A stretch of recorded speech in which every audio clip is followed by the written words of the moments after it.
Really was started in 1992 from a bunch of women lawyers who came from the human rights movement, right? And at that time, the human rights movement was very clear that everything that happened to women or was experienced by women was not seen officially as a part of human rights. So one of our founders were three women lawyers, one from South Africa, Navi Pillay, from Iran, Feryal Gerahi, and Jessica Newitt from the United States. We wanted to bring women's rights squarely into the human rights fold. And then what we focused on is, rather than everything else, is changing laws. Because what we realized that everywhere in the world, women were not equal to men. And so we said, like, the first and essential step to gender equality is making sure that laws, at least on the books and in implementation, treat men and women equally. And legally, it's like in the legal books and how the state, it's not even how your family looked at you, it's how your state looked at you. Bringing women's rights squarely into international law, and that's at the international and regional level, and then making sure at the national level, laws treated men and women equally, and that there were laws against every form of violence against women and discrimination against women.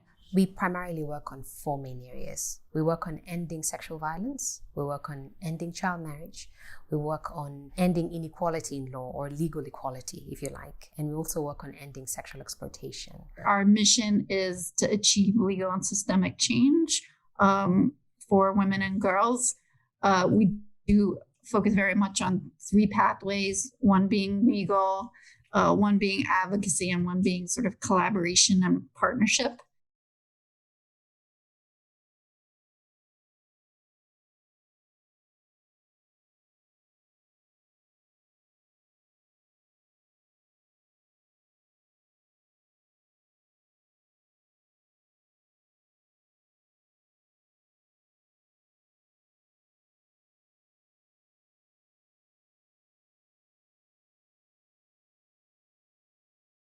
Nonprofits often, like our kinds of nonprofit, are in the business of going out of business. So we thought it was all done. We were so excited at Beijing, and not a single law has changed, because I think governments don't even know what a sex discriminatory law is. Like, literally, they did not know. They had signed this. And we were like, we still have laws that discriminate against women on the face of the law. So let's do that. Is the low-hanging fruit, and that's the first step. So let's just focus on this. So we started writing to women's rights organizations and women's lawyers organizations, and they compiled stuff and sent it to us. And I had to go through tons and tons of laws, and even to figure out what the categories of laws were, right? And no surprise, it was family law. Like, in the family, women were unequal. And then some of the worst laws there were laws that actually allowed violence against women. And we wanted to make it very, very clear at that time, this is the first report in 1999, that these laws are not global South laws. These laws exist all over the world. So we did that first report, and we distributed our report. And literally at that first report, half the laws got changed. And so that was the first Women Can't Wait. And then the sex discriminatory laws really came on people's agenda. But there we have it. All the groups are engaged and involved, and we are committed to it. Even if we can start that dialogue regionally or internationally, it will be a good thing.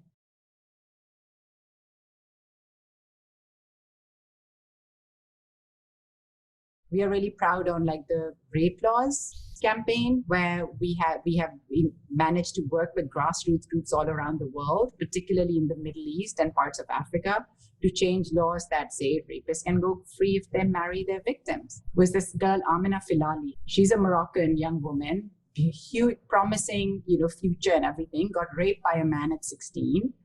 Was very adamant about bringing this case to court because didn't want, and the judge, instead of punishing the rapist, said she had to marry this rapist, and she took rat poison and killed herself. This really led to a whole movement in Morocco where they took to the streets. We helped them. We contributed in the sense that we brought people together, both parliamentarians, civil society, press people, to talk about the issue and learn from each other. That law got changed, but because there was all this momentum, and then one after the other, the laws changed in Lebanon and Jordan, and there's something before the Iraqi parliament in Palestine and all that. So you can use a case and a law to make change all over and use. And this is what we bring to it. Our work is to support them in the change and really uplift the effort. But I think probably one of the most effective strategies is that we also worked with these partners to put in submissions to the various UN treaty monitoring body. They brought all these people together so that people can see the similarities in what the Moroccans did, and then what our help in this was really going internationally. Anytime any of these countries came before the UN, we would put a shadow report and we would be there and we would argue. So I think that helped put pressure on the government from the highest level, from the international level, to undertake those reforms. So it's like international, regional, national, and then local. You have to marry all these levels, and in a way that is not top down.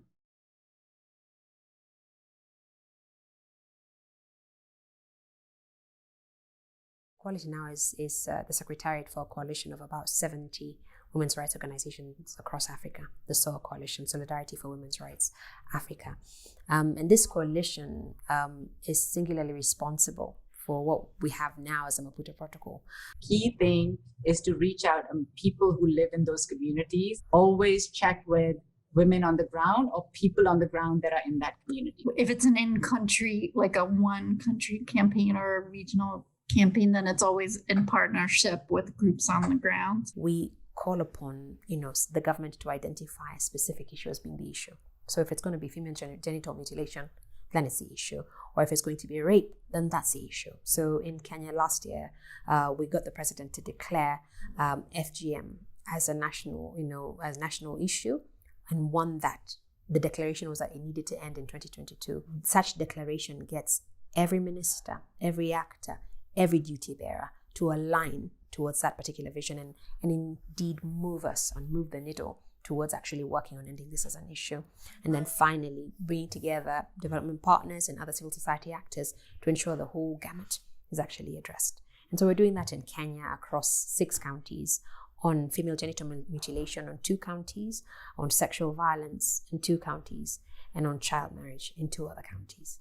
In Kwale County, we've got child marriage is a key issue. Even though they live in quite a resource-rich area, they're right at the beach, and yet they're quite poor. And so we find that combining that with cultural practices within Kwale, children are being married off 11, 12, 13, so that, again, their families don't have to provide for them. And at the same time, you get paid off for your child to be married off and get some resource in that particular way. So the first thing is to get the leadership of that county to declare child marriage as a priority issue. We've had to calculate that prioritization by engaging with the governor of the county, by engaging with everybody who's the leadership of that county to ensure that the legal framework is in place. In terms of also the multisectoral approach and getting the leadership to bring together and align the different actors, we've convened prosecutors, together with the police, together with children officers, together with everybody who's responsible from the investigation to the end, and build their capacity not just on the legal framework that exists, because there is a law nationally as concerns, Child Protection, the Children's Act. By the time we're having the leadership of the county prioritizing it as an issue, there's already a mechanism in response to it. We've brought together a coalition of civil society actors in the area. Our partner in Kwale, Sauti ya Wanawake, already is an organic coalition of local women who've come together. And so they form the real network, if you will, because they live in the community, they work in the community, and they meet to discuss the issues that emerge from the community. And so they form an alert system, which alert system then comes together and plugs into that referral pathway that we've trained. We've positioned ourselves to provide that and continually present the law, continually present the standards, and also provide comparisons for them, not just within Kenya itself, but across the region, so they can learn different practices and borrow, but a need to genuinely and meaningfully engage with the community to change their perspective about using girls as a means to gain economic resources, or as a means to get out of poverty.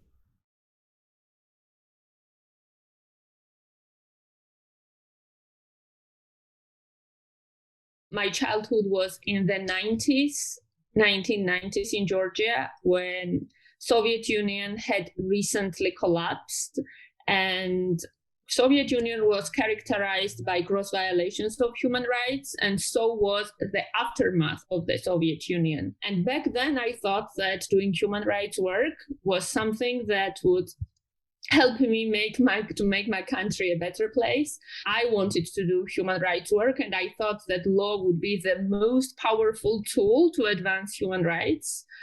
And during my work, I saw that gender-based violence was a very serious problem.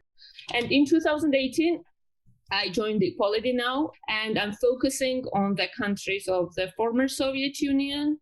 I'm based in Tbilisi, Georgia, and we do work in Georgia, and we do work in other countries of the region. An important development with legal changes that happened in 2017 was that Georgia ratified the Council of Europe Convention on preventing and combating violence against women and domestic violence. And Georgia now is one of only 2 countries in the former Soviet Union that has ratified the convention. So they actually brought us in. We started with Georgia, and then the word spread, and then we got invited by Uzbekistan, and then by, and we were like, Uzbekistan, this is a very repressive regime. Do we really want to be like, let's hear them out? In 2018, a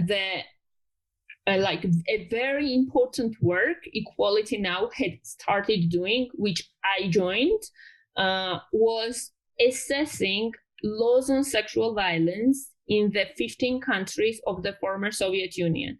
And we were specifically looking at the ways in which laws in the region set perpetrators free and ensured their impunity. We did a comparative analysis of these 15 countries of the former Soviet Union. The report is called Roadblocks of Justice, and it was released in January 2019. Based on the findings of this report, we made country-specific recommendations for specific countries of Central Asia, for Georgia, for Eastern Europe.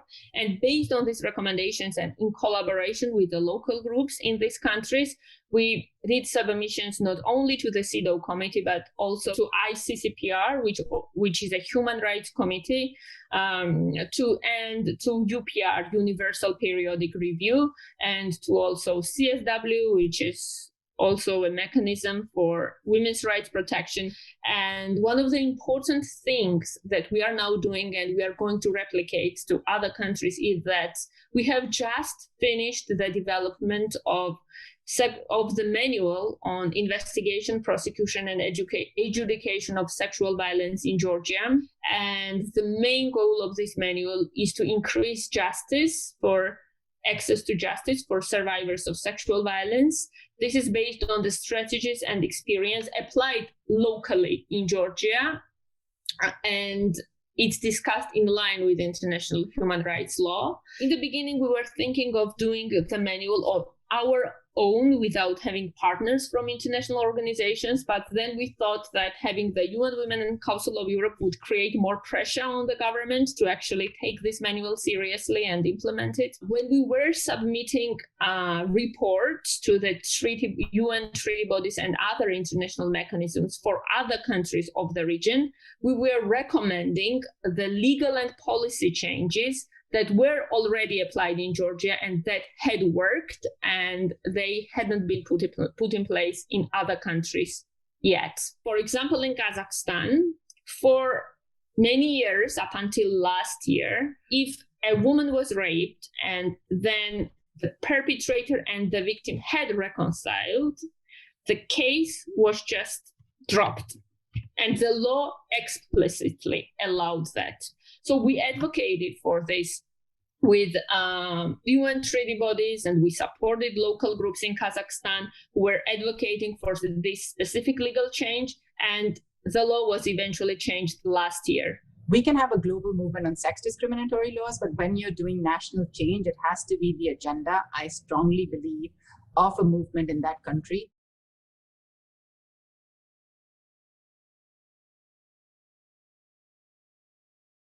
in all our years in looking at sex discriminatory laws, what we have found is that we have changed a lot of laws in the economic realm. And we've also changed some violence against women laws because that violence against women has become so unacceptable. Legal equality is just the foundation for everything. It doesn't guarantee that the norms will change. But if you don't have legal equality, they won't. It's much harder for them to change. Because you have to, some of these things you have to bring cultural change and legal change hand in hand. I mean, my experience has shown, even with violence against women laws, that you can change that law. And if the conversation is nobody buys into it and the macho culture persists, you're not going to have a change. The implementation of the law is going to be nothing. So what I wanted to make sure with Equality Now is that inequality against women takes many, many forms, and it is very culturally determined. And if you're not able and willing to look inwards at your own culture, don't go and tell people stop child marriage in Afghanistan. Our goal as Equality Now is always like connecting women around the world by saying these problems exist, these problems exist worldwide, and the manifestations of the problems are different. But in a best case scenario, you have to have political will, legal change, and cultural change. So I think this is a time when we all have to look at what is my pet project, but what is the most strategic thing that we all want to get done. This is why even for Equality Now, regionally, our priorities are very different in different regions. And it's based on what the women's rights groups have pointed out to us is their priorities.